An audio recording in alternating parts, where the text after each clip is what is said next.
And we are rolling on May 29th, 2018. Where it's a beautiful day in Los Angeles, isn't it? Sunshine shining.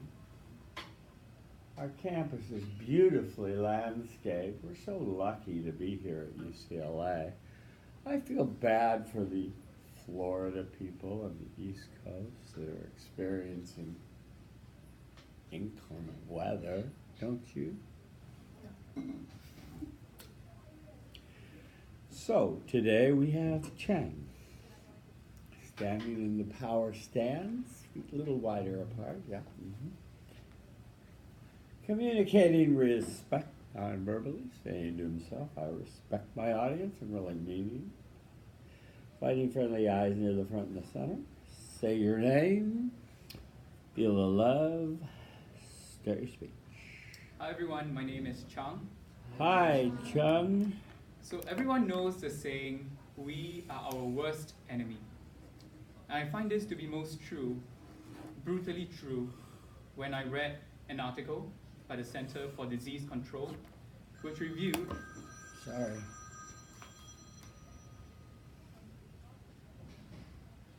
Okay, ignore that. Okay, I found this saying to be brutally true when I read a 2016 report by the Center for Disease Control, which reviewed that we're almost 2 times as likely to die in our own hands by suicide than in the hands of someone else by homicide. People take their lives for many different reasons, but the underlying threat is often hopelessness. And hopelessness arises when we deny our sadness. So today, I want to persuade you to embrace your sadness. I'll present 2 reasons, a few concrete actions you can take, and benefits you enjoy if you adopt my proposal. We all feel sad at some point in our lives. Yet, in a culture that preaches positivity as a virtue, we often feel the need to bottle up our sadness and allow it to grow into an overwhelming sense of despair.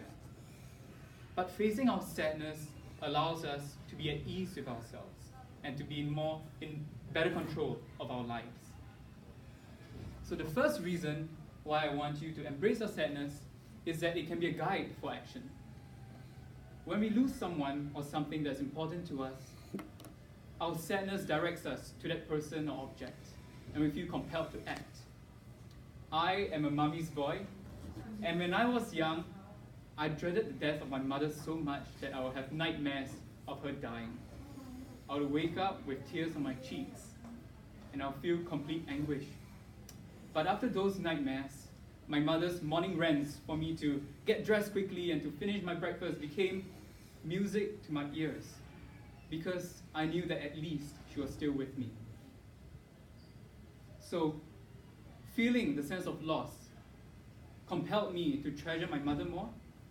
I became more patient with her, I hugged her more frequently, and I said, I love you more frequently. And sadness, therefore, can be a driver of positive action. Yet I feel that it is a pity that we have been conditioned today to shun our own sadness. And in denying our sadness, we deny ourselves of a valuable guide for action that can help us make better decisions in life. The second reason why I want you to embrace your sadness is that denying it actually amplifies it and makes it destructive. When we deny our sadness, or rather the more we deny our sadness, the more we focus on feeling sad. And the less able we are to use our sadness as a guide. Eventually we fall into an abyss of despair as we feel sad about being sad. A study by UC Berkeley and the University of Toronto of 1,300 adults found that people who avoided negative emotions were more likely to experience anxiety and depression.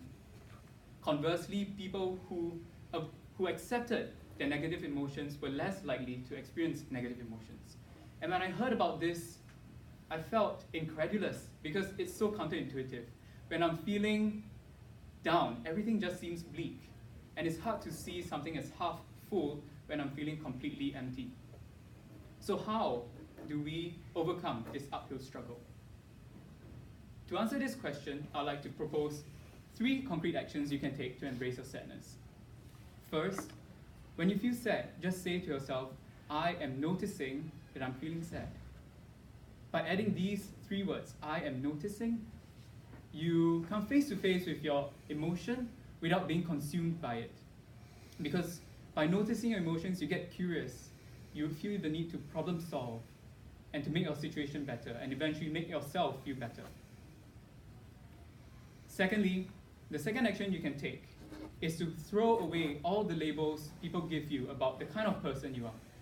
So my friends think that I'm positive, I'm outgoing, I'm cheerful, and so when I feel sad, I feel that I'm letting them down and I feel stressed out. Yet, to be human is to feel a spectrum of emotions depending on the circumstance.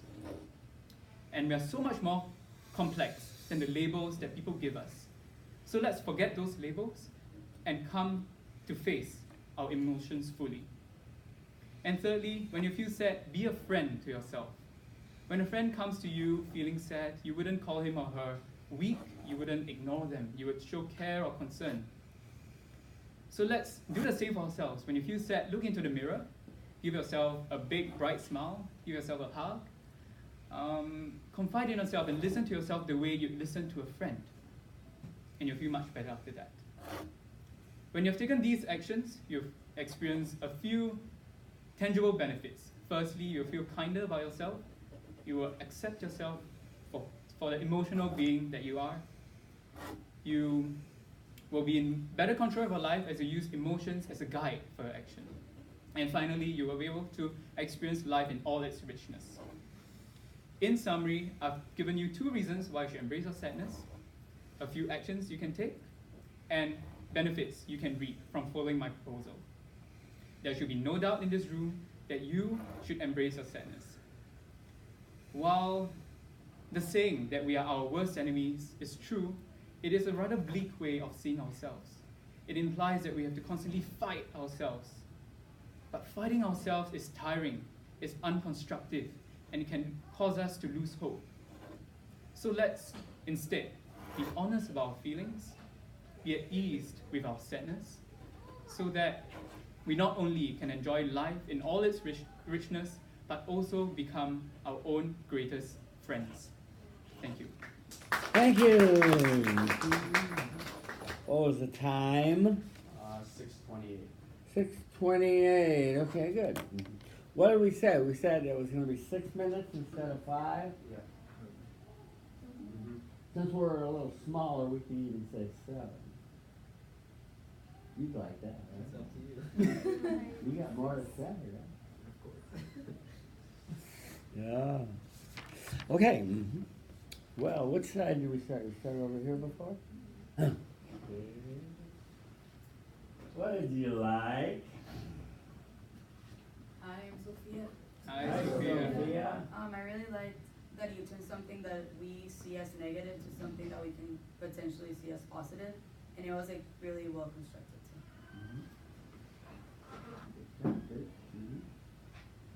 Hi, I'm Connie. Hi, Hi, Connie. Connie. So I really liked your speech. I thought it was really impressive, and you used a lot of variety in your tone, and I could really feel like the emotions behind your speech. And I really don't have any much of constructive criticism to say, except for maybe using more change in rate or pitch Okay. and pauses, maybe. Yeah. Okay. Thank you, Connie. Could we take a step back? Oh, just sorry. not that much, but yeah.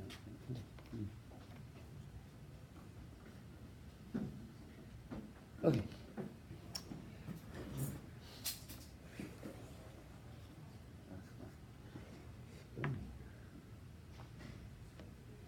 John, yes. Very interesting speech, and thank you for going first. I liked it very much. You started with a quote that we are our own worst enemy. You started with a statistic from the Center for Disease Control a rather dramatic one, that we're 2 times more likely to die from our own hands by suicide than by the hands of someone else by homicide. And look further into that, you see that guns are sadly the weapon of choice for suicide, which makes it real quick and easy. And I think you're right. It's when you lose hope and the sense of hopelessness that people go, why continue? So it was a dramatic and good introduction that grabbed us, that drew us in, and makes us want to listen. I'm going to play devil's advocate a little bit on your speech here when we get to the main body, but I think it was a good speech, well argued. You said for your thesis you want us to embrace the sadness you feel. In other words, don't run away from it, but just be with it and experience it. 2 reasons, actions, and benefits. Perfect thesis statement. I loved your significance statement because you involved the group. You said, we all feel sad at some time, and we attempt, because of the positive society we live in, to bottle it up, and then it grows into despair. And you involved the entire class in a situation that I felt many of the class could relate to. So it was a very thoughtful, significant statement that I felt further sold the speech. On your first reason, you said it can be a guide for action. And you admitted something very private. Not many people would admit. You're a mama's boy. And I thought that took some courage to admit that. To admit that you dreaded her possible death, and that you thought about it, cried about it, worried about it, and would wake up from nightmares about it. And yet you turned that into a positive by, when you heard her voice and saw that she was still there, you treasured the moments of that reality that you wake up, hey, I got another day, bitching, let's go for it, right? Yeah. I want you all to notice something that Chung did, stay with me, which is he had his claim, a real argument. Okay, he had his support, which was a personal story. He had his feelings included too. So he did the whole part of the outline. And he said, it's a pity that we have been conditioned to shun our sadness. In denying our sadness, we deny a part of ourselves. So don't forget to follow the outline and the prompt you've been given, exactly which you did do. Thank you for that. I might also add Chicago footnoting, perfectly done. Thank you for that. On your second reason, you said that I want to embrace your sadness because sadness amplified to the point can be destructive. It can be overwhelming. And you can sink into abyss of sadness, and we feel sad about feeling sad. And the study of Berkeley, done at Berkeley, of people that avoided negative emotions were likely to experience anxiety and depression in the converse. And so you took this as, evidence for your approach. I'm just going to say, sounds good so far, but I think there are some people that are really genuinely troubled that could also get the benefit of a psychiatrist that can give them a perspective on how deep in the abyss they are. Because sometimes people are so deep in the abyss that they can't just say, this is great, and swing out of it. Yeah. I like the metaphor of the half full, half empty. On the concrete actions, I like this self-awareness that you propose. I'm noticing, I'm aware of myself. I'm feeling sad right now. And I like that self-awareness that you advocated as your first concrete action. And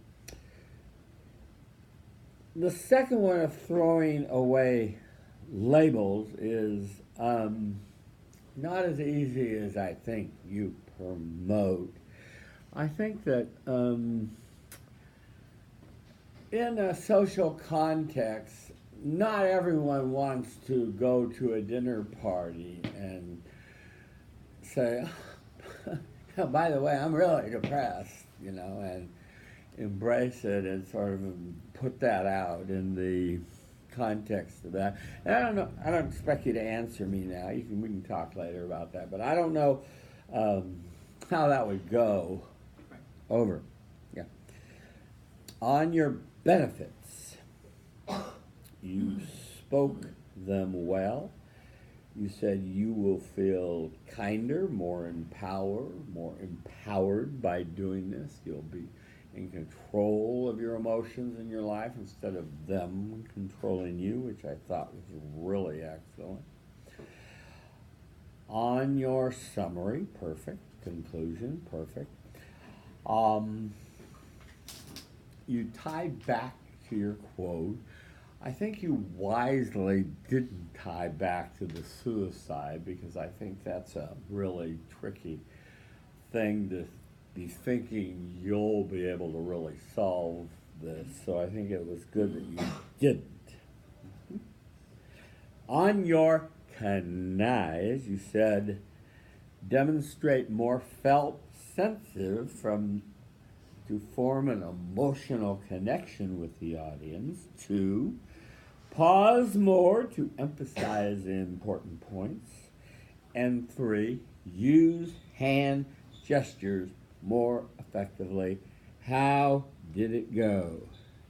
I think in terms of forming an emotional connection based on Connie's feedback, I think I kind of did that. Yes. So that was good.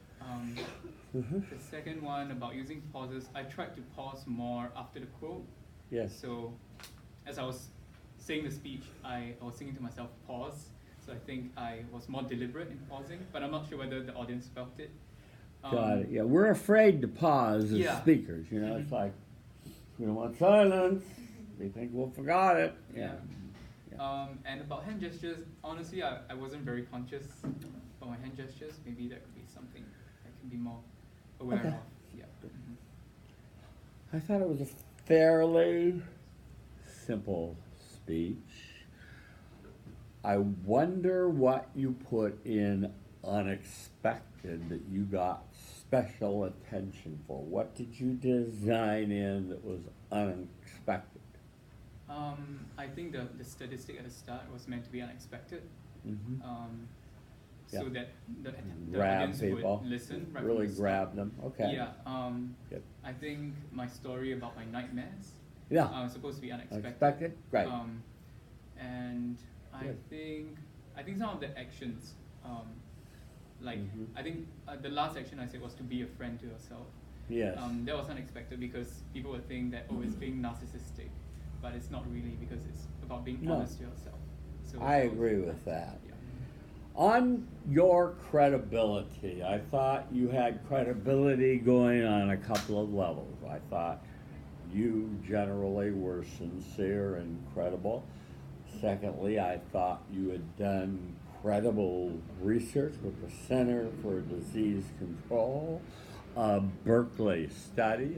It's clear you have surfed the deep internet, so you've done good research, the Journal of Personality and Social Psychology in 2017, so it wasn't some old study, so I like that very much. Wasn't, for the most part, too abstract. It was mostly concrete. You get concrete ideas of what people were to do. And you were aware you needed to make an emotional connection if the speech was going to be sticky. And you had plenty of stories. So I would say the speech was very successful and sticky. Thank you. Thank you.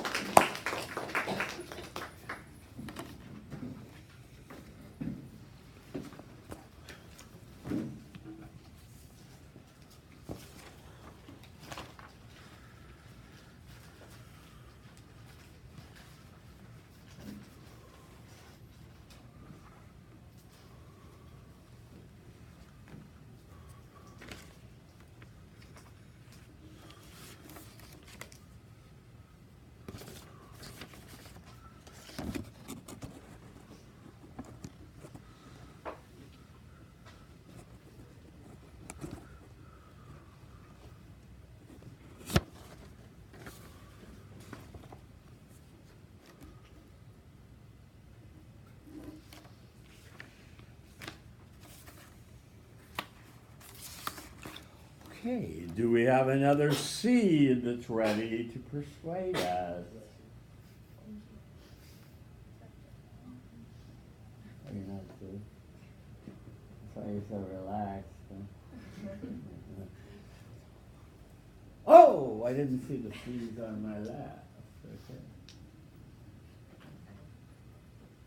Great, thank you for volunteering. You're Hurley, huh? Yes. Hurley. I got it. Okay, Hurley. Very good. Okay, let me do something a little different with the camera. Oh, yeah, that's very different.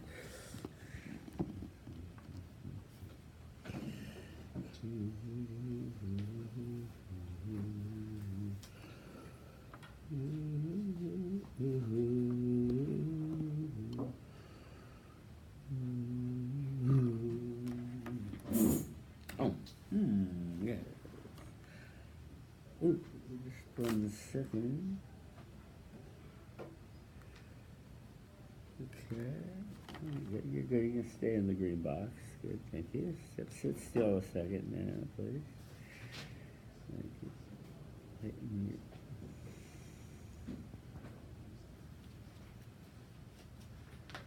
Can you sit? Could you not move, please? Just stay till I lock in your face. There we go.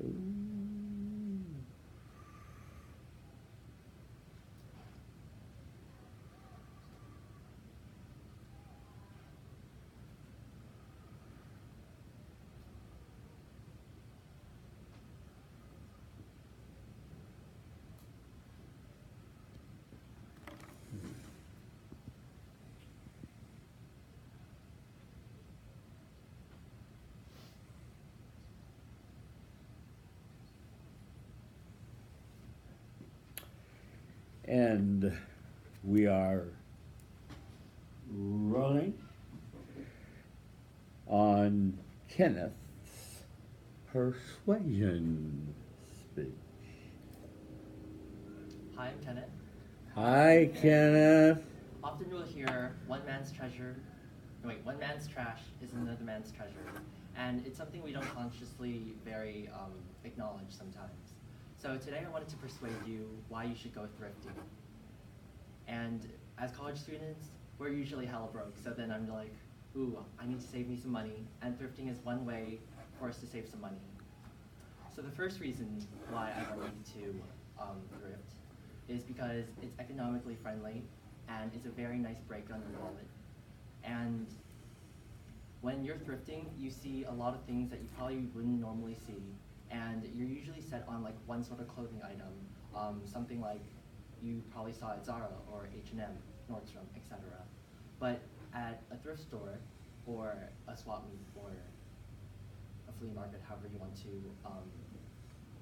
refer to it by, you always see something unexpected, and it's something that will catch your eye. And the Huffington Post says each year, 81 pounds of clothing will be discarded